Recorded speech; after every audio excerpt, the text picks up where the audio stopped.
लाडक्या बहिणीची सरकारकडून चक्क फसवणूक झालेली आहे। आता चौकशी होणार आहे। ज्या बहिणीच्या घरात या 5 वस्तू आढळून आल्या तर लाडक्या बहिणी ह्या कायमस्वरूपी बाहेर होणार आहे। तर या 5 वस्तू कोणत्या आहेत? अंगणवाडी सेविकांना सर्व आदेश दिलेले आहेत। ही जबाबदारी अंगणवाडी सेविकांकडे दिलेली आहे। महाराष्ट्र सरकारने लाडकी बहीण योजना सुरू केली आणि लवकरात लवकर अर्ज भरले, पण काय आता त्यांच्यासाठी हे जे नियम आहेत घरोघरी जाऊन हे चेक करण्यात आलेले आहे। तुमच्या घरात आता एक प्रकारचा सर्वे होते आणि घरात येऊन ही चौकशी होणार आहेत।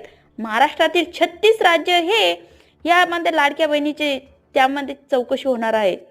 सर्वांच्या माध्यमातून या 5 पैकी एकही वस्तू तुमच्या घरात आढळून आली तर तुमची चौकशी ही लाडक्या बहिणीतून तातडीने रद्द होणार आहे। लाडकी बहीण योजनेचे पैसे थांबण्याचे महत्त्वाचे 5 कारणे म्हणजे लाडकी बहीण योजनेत अर्ज केलेल्या अनेक महिलांची चौकशी सुरू आहे, पण लक्षात ठेवा